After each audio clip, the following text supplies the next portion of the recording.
जो हमारा विषय है दर्शकों, वो है छत्तीसगढ़ कैबिनेट में जिस तरह से बदलाव हुआ है, सरकार और संगठन में बदलाव हुआ है। कई तरह के बदलाव हैं, कई तरह की चर्चाएं हैं। चर्चा ये भी है कि डैमेज कंट्रोल के लिए किया गया, चर्चा ये भी है कि जीतना है, जीत सुनिश्चित करनी है तो सब कुछ ठीक करना है। कुछ बदलाव, कुछ अपडेशन तो समय की मांग होते हैं। डॉक्टर हिमांशु द्विवेदी जी, सबसे पहले सवाल तो यही होगा कि जो फेरबदल अभी देखने में मिला संगठन में और सरकार में, जिस तरह से मंत्रियों के प्रभार बदले गए, विभाग बदले गए, कुछ एड ऑन कर दिए गए, पीसीसी चीफ बदल गए। वैसे तो ये बदलाव पीएल पूनिया जी के साथ जैसे ही कुमारी शैलजा जी आई, प्रभार उनको दिया गया तो बदलाव शुरू हो गया था। इस बदलाव को जो अभी हुआ है बीते कुछ दिनों में, कैसे देख पा रहे हैं? देखिए, कुल मिला के युद्ध का जयघोष हो चुका है।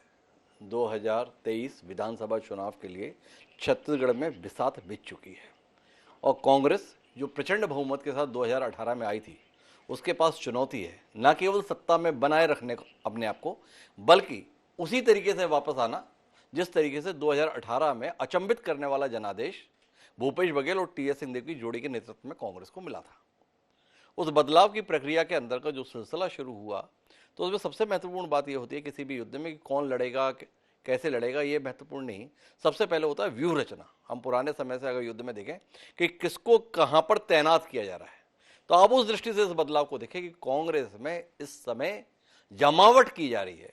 और जमावट किस तरीके से की जा रही है? जमावट में पीएल पुनिया जो 2018 में एक महत्वपूर्ण भूमिका में थे बतौर प्रभारी, उनके दायित्व को बदल दिया गया। लंबा समय हो गया था, आदमी को लगता है कि उसके अपने कुछ बायस हो जाने के खतरे होते हैं। कुछ व्यक्तियों के संदर्भ में वो खारिज कर देता है, कुछ व्यक्तियों को बिल्कुल ही स्वीकार नहीं करना चाहता है, कुछ व्यक्तियों को अतिरिक्त महत्व देता है। तो इसलिए एक नए चेहरे को लाया गया जो कुमारी शैलजा के तौर पर आया। इसके बाद जो बदलाव हुए हैं वो चौंकाने वाले बदलाव हैं, जिसमें से एक बड़ा बदलाव हुआ, टीएस सिंहदेव को उप मुख्यमंत्री बनाया जाना। समझिए, टीएस सिंहदेव लंबे समय से 2.5 साल की बात करते थे। वो ये बात करते थे कि वो मुख्यमंत्री बनने की हसरत रखते हैं। इस बात को लेकर कयास चलते थे कि टीएस सिंहदेव को मुख्यमंत्री नहीं बनाया जा रहा है, इसलिए वो नाराज चल रहे हैं। बीच में टीएस सिंहदेव ने अपने बयान दे दिए थे कि इस बार मन नहीं करता चुनाव लड़ने का। लेकिन आप जमावट देखिए, टीएस सिंहदेव अचानक उप मुख्यमंत्री घोषित कर दिए जाते हैं और उप मुख्यमंत्री बनने के साथ ही उनकी भाषा, उनका तरीका, उनके समर्थकों का तौर तरीका, सब में बदलाव आ गया। तो जिस सरगुजा को लेकर एक बड़े खतरे की उम्मीद विरोधी कर रहे थे, कांग्रेस के संदर्भ में चुनौती देख रहे थे, उसको इस परिवर्तन के साथ संभाल लिया गया।